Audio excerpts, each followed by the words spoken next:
remercions d'avoir accepté de prendre de votre temps pour venir partager avec nous ce moment de commémoration. Cette commémoration est hautement emblématique dans la mesure où, à travers les femmes de Mwanga, c'est toutes les femmes, toutes les filles et tous les bébés dont les corps ont été profanés et ravagés. C'est pour toutes celles-là, on pense aussi à tout cela. Et cette histoire se passe dans notre pays depuis que la guerre a commencé en 1996.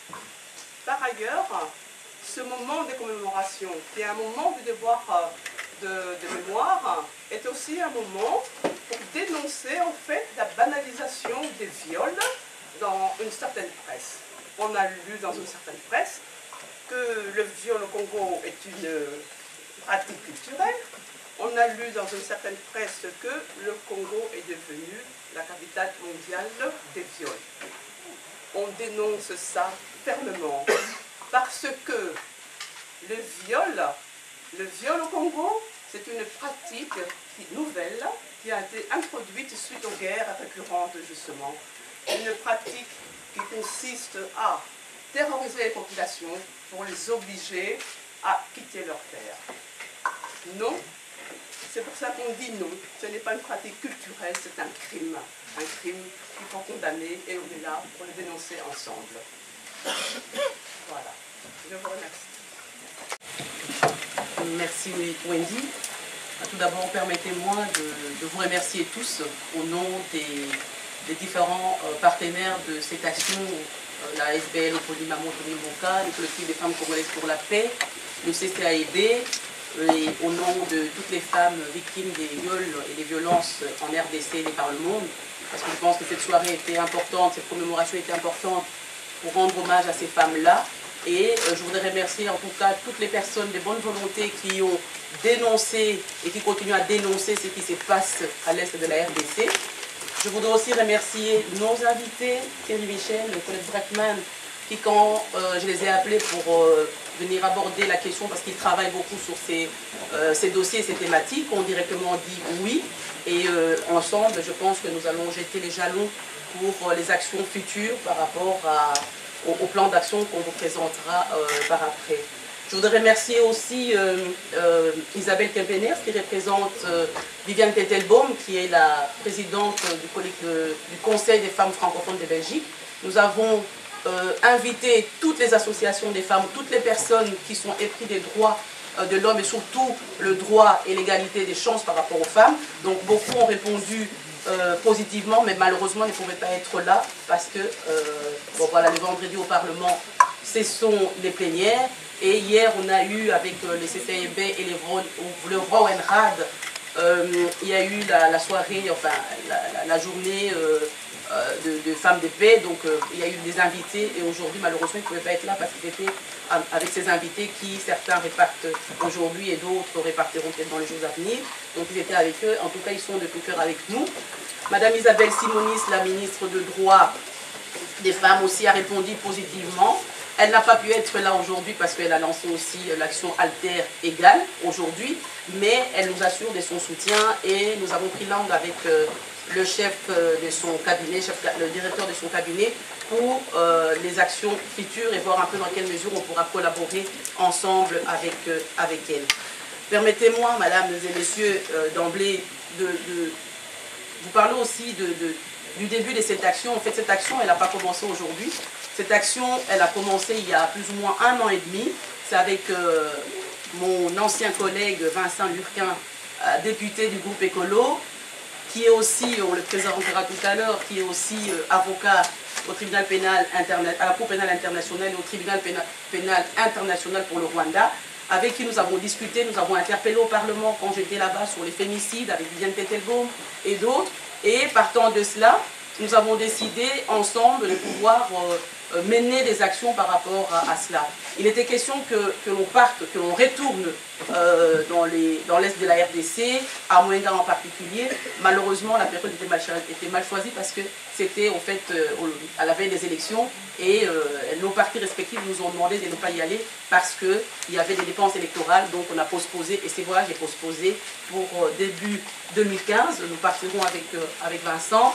Ceux qui veulent bien nous accompagner aussi, voilà, vous êtes les bienvenus pour qu'on puisse ensemble aller voir ce qui se passe sur le terrain, recueillir des témoignages de ces femmes-là et venir après pour l'action. Donc je ne vais pas dévoiler l'action maintenant, je pense qu'on les dira tout à l'heure. Donc voilà, mesdames et messieurs, je suis activiste et je le resterai. Je le resterai tant que le silence sera assourdissant et la lâcheté des hommes, de la communauté internationale et des gouvernements congolais subsistera. Je me lèverai encore et encore pour dénoncer. Les femmes ont le droit de vivre en paix, de ne pas se faire violer ni d'être tuées.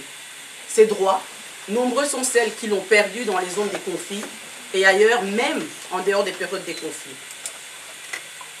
En 2007, Madame Erturk, rapporteure spéciale du Conseil des droits de l'homme des Nations Unies, déclarait « La situation dans les deux Kivu est la pire crise que j'ai rencontrée jusqu'ici. La guerre est l'une des plus meurtrières au monde et a entraîné la mort de plus de 5 millions de personnes et jeté plus de 2 millions de déplacés sur les routes et c'est dans une quasi-indifférence. Depuis plus de 20 ans, des femmes, des petites filles et depuis peu, des bébés sont violés et utilisés comme des munitions. Comme le dit le docteur Mukwege, le viol est une arme de destruction massive, et moi je rajoute, plus efficace que les armes chimiques, qui de surcroît ne coûtent rien à celui qui s'en sert. Les corps des femmes sont devenus des champs de bataille. On viole collectivement, en public, pendant des jours, parfois pendant des mois, avant de tirer une balle dans les vagins ou de lacérer à coups de lames de rasoir, de les remplir de sel, de soude caustique ou d'y verser de l'essence et d'y mettre le feu. Ce n'est plus un simple viol, c'est de la torture, du terrorisme. Oui, osons le dire, l'enfer se trouve dans le Kivu. En RDC, les viols sont utilisés comme une arme de guerre pour terroriser la population, briser les familles, démoraliser les communautés en vue de déstructurer toute une société et la remplacer par une autre pour, in fine, revendiquer la balkanisation du territoire congolais. Au Congo, la guerre permanente est celle que les hommes mènent contre les femmes en les violant. Mais attention, Hélène l'a dit, l'idée que la violence sexuelle serait acceptable, prévisible, culturelle et ancrée dans le psyché national ne peut plus être acceptée. Non, mesdames et messieurs, ceux et celles qui affirment cela ne connaissent ni l'histoire ni la culture congolaise. Pour preuve, on dit pour le cas de la RDC que les viols est devenu, j'insiste, est devenu une arme de guerre et non est un phénomène naturel. Cette pratique importée d'ailleurs n'est pas une culture congolaise. Congolais et Congolaises, femmes et hommes du monde épris de vérité, lèvons-nous pour dire non à ces allégations qui ne servent qu'à justifier les silences assourdissants et l'implication tiède de la communauté internationale, à brouiller les pistes ou à se donner bonne conscience pour ne pas s'impliquer dans la recherche d'une paix durable et à ne pas condamner les actuels amis et pourvoyeurs de multinationales qui achètent les minerais congolais à moindre coût. Non, la fausse culture congolaise du viol ne doit pas servir de bouc émissaire à ceux-là même qui veulent déstructurer la société congolaise. L'acte de viol est organisé et programmé dans le but de détruire non seulement la victime individuellement, mais aussi les communautés. Mesdames et messieurs, les viols renversent les liens sociaux et familiaux. Dispersant les individus, ils perturbent l'organisation même de la société. Les massacres par les viols sont une stratégie planifiée. Les Congolais planifieraient-ils leur propre destruction? Dès lors, comment peut-on dire que la violence sexuelle est culturelle en RDC? Le viol est devenu entre autres un instrument de vengeance sur la population. Cela s'est passé il y a 15 ans à Mwenga et continue encore aujourd'hui. Octobre 1999, à 130 km au sud de Bukavu, Pendant la guerre soi-disant des libérations, 15 femmes et 2 hommes ont été torturés, violés, puis enterrés vivants. Accusées de sorcellerie et d'appui aux combattants Maï Maï, et elles ont été promenées nues dans les rues avant d'être enterrées vivantes dans un campement militaire à Mwenga Centre, territoire sous contrôle de la rébellion du Rassemblement Congolais pour la Démocratie, le RCD. Les plus chanceuses ont été enterrées vivantes immédiatement. Pour les autres, les supplices ont duré plus d'1 semaine. Ces femmes ont été humiliées et torturées. Enfoncement dans les appareils génitaux des victimes d'un tison ou d'une tige préalablement plongée dans l'eau pimentée, enfoncement d'un bâton dans les rectums, éventrement à coups de poignard, plongée des victimes dans des fûts d'eau sursaturés de sel et des piments rouges, avant d'être promenées nues publiquement du lieu d'arrestation arbitraire jusqu'au lieu du supplice. Accusées de sorcellerie par le commandant Franck Kassereka et confirmées par les propos d'une prêtresse animiste, elles ont subi le martyre. Mesdames et messieurs, Mwenga est une affaire de toute Congolaise et de tout Congolais, de tout qui est la violence et qui prône la paix.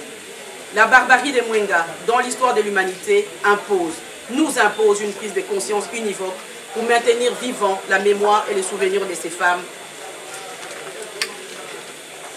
dans l'histoire de la femme noire, de l'Afrique, mais aussi dans l'histoire universelle.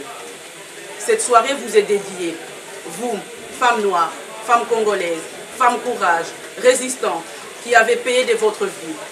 Nous nous inclinons face à votre détermination, à votre martyre.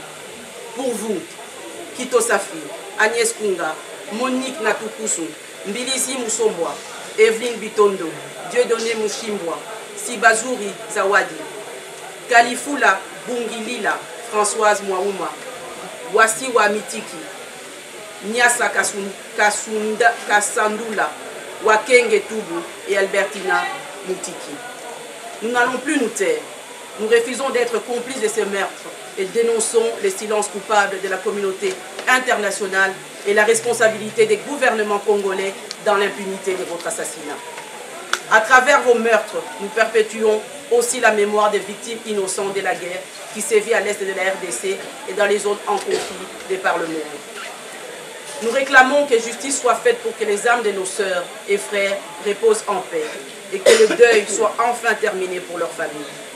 Nous demandons à Ban Ki-moon, à François Hollande, Bill Clinton, David Cameron, Joseph Kabila, Paul Kagame, Madame Zuma, Barack Obama, M. Juncker, ce qu'ils ressentiraient si on venait à commettre ces viols sur leurs mères, sœurs, filles et femmes. Pourquoi dès lors ferment-ils les yeux et sont-ils sourds aux souffrances des femmes congolaises? De tâche en tout cas, de prendre la parole à sa place. Ensuite, pour toutes les autres personnes, elles sont là. Donc on va continuer le programme. Madame Kienge aussi, que je devais excuser, qui n'a pas pu être là. Cécile Kienge. Mais sinon, on va travailler avec toutes les personnes qui sont là, qui d'une manière ou d'une autre ont décidé d'accompagner ce projet pour arriver à quelque chose. Moi, j'ose espérer, c'est peut-être la verve de la jeunesse qui parle, mais en tout cas, j'ose espérer qu'on sortira d'ici avec quelque chose de concret ce soir. On fait souvent des conférences, on parle du Kivu, on en parle tout le temps, tous les jours, ce sont des atrocités. On aura beau entendre ce qui s'est passé, on aura beau entendre les crimes que vous avez énoncés tout à l'heure, à chaque fois on est toujours révolté, on se dit c'est pas possible. C'est impossible qu'une personne viole alors qu'une femme se fasse violer par 15 hommes. On se dit bon, ok, mais alors pourquoi aller jusqu'à détruire un appareil reproducteur? Pourquoi aller jusqu'à détruire un utérus? Pourquoi aller jusqu'à vider ces femmes finalement? Que deviennent ces femmes aujourd'hui? On aura la chance en tout cas d'en parler tout à l'heure et de faire le point par rapport à ce qui se passe. Essayez de ne pas frustrer les gens. Je vous donne 5 minutes, comme ça on pourra continuer le programme comme il faut. Merci beaucoup. Mesdames, Messieurs, avant de commencer, je vous prierai donc d'excuser une fois de plus Mme Viviane Tettelboom, qui est présidente du Conseil des femmes et qui est retenue par ailleurs et que je remplace donc ce soir au nom du CFFD. Quand Viviane m'a demandé de prendre la parole en son nom au cours de cette commémoration, je ne vais pas vous mentir, je ne connaissais pas le martyre des femmes de Mwenga. J'avais découvert les horreurs dont certains hommes étaient capables à l'égard des femmes en travaillant sur une proposition de résolution relative aux violences sexuelles faites aux femmes en RDC. Cette proposition de résolution avait été votée à l'unanimité au sein du Parlement francophone bruxellois en 2005. Ne connaissant pas l'agression et les viols dont les femmes sont victimes dans le Sud Kivu ont été décrites dans ces reportages comme une volonté de détruire les communautés et une volonté de déstructuration de la société et de ses valeurs fondamentales. Quand des hommes s'attaquent de la sorte au corps des femmes, c'est aussi à leurs origines qu'ils s'attaquent ou qu'ils renoncent. Le CFFB participe à la dénonciation de toute forme de violence faite aux femmes, que ce soit ici en Belgique ou à l'étranger. Le thème du viol utilisé comme arme de guerre a d'ailleurs déjà été abordé au sein de la commission violence du Conseil. De nombreuses manifestations et colloques sur le thème des violences à l'égard des femmes ont été organisées dans un but de sensibilisation, de conscientisation et de responsabilisation notamment des décideurs politiques. Nous soutenons bien sûr les deux demandes, celle de création d'un tribunal pénal international pour la RDC, ainsi que l'instauration d'une journée mondiale de lutte contre les violences sexuelles mutilantes et stérilisantes utilisées comme arme de guerre. Les atrocités vécues par les femmes au Congo doivent être dénoncées et sues. Quand le Parlement francophone bruxellois ou le Sénat vote une résolution relative aux violences faites aux femmes en RDC, ou que Gisèle Mandela et Viviane Tettelbaum déposent un texte visant à la reconnaissance du féminicide en 2012, à ces moments-là, tout le monde s'insurge et dénonce ce qui se passe au Congo. Et puis les années passent, rien ne change et les textes et les bonnes intentions se multiplient. J'espère qu'à la fin de cette soirée, des actions concrètes seront demandées, que ce soit aux décideurs politiques ou aux associations représentant les femmes. Et je m'engage en tout cas à les relayer au sein du Conseil des femmes francophones de Belgique. Merci.